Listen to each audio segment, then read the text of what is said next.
The man just picked up the glasses put on but was surprised to find a colleague on the top of the head. There are a few strange red lines, but when he took off his glasses, the red lines disappeared. In order to investigate what the red lines represent, he brought back the magic glasses. But at dinner, the man realized that his brother-in-law had more than 10 red lines connecting him to different women, in addition to his sister's red line. This made him realize something was wrong, so he wanted to ask his brother-in-law to go out to talk. But when they took the lift, Jack noticed that the red line above his brother-in-law's head extended all the way down the lift. After arriving at the 4th floor, it began to rise to the upper floors. What's even more strange is that when they finished talking downstairs and took the lift, brother-in-law subconsciously pressed the button for the 4th floor. But then he explained that he had pressed the wrong button. Realizing something was wrong, Jack deliberately pressed the 4th floor button and quietly observed his brother-in-law's reaction. Unexpectedly, as the lift door slowly opened, the red line above his brother-in-law's head extended all the way to the 401 apartment at the end of the corridor. Jack wanted to go up to find out what was going on but was stopped by his brother-in-law. Jack had no choice but to leave. However, the next day when Jack and his sister returned home,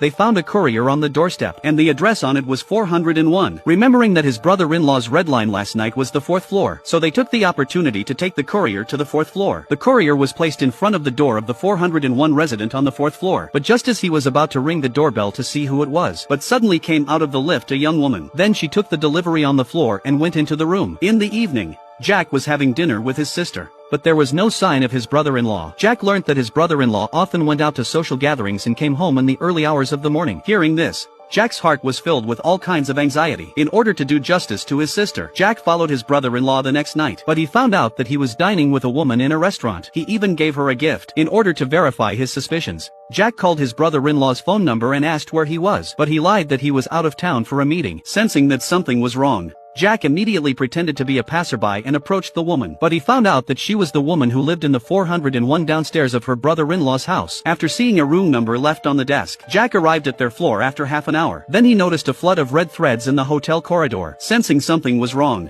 Jack rang the doorbell. To his surprise, he found his brother-in-law in the room. However, facing Jack's sudden attack, he didn't know how to explain. She could only promise Jack that she would end the matter today. She hoped Jack would keep her secret. Seeing her brother-in-law's sincere attitude, Jack didn't want to embarrass his sister, so he decided to give her a chance. But the next day, Jack was shocked to find out that the woman had already registered her marriage with her brother-in-law. She even announced that she was pregnant. Jack was furious, so he ran to his brother-in-law's company without saying a word. But then he suddenly realized that his sister had hit the woman's car with her car. Jack asked his sister what was going on, but his sister accused him of stalking her husband. Jack was at a loss as to what to do. Before he could react, his brother-in-law suddenly drove up to the scene. Unexpectedly, his brother-in-law hugged the woman in front of everyone. Jack was so angry that he wanted to teach his brother-in-law a lesson, but he was stopped by his sister. It was only then that Jack realized that his sister was the third party in this relationship, and the brother-in-law said yesterday that he would make a clean break. In fact, he meant to end it with his sister. Jack was at a loss as to what to do.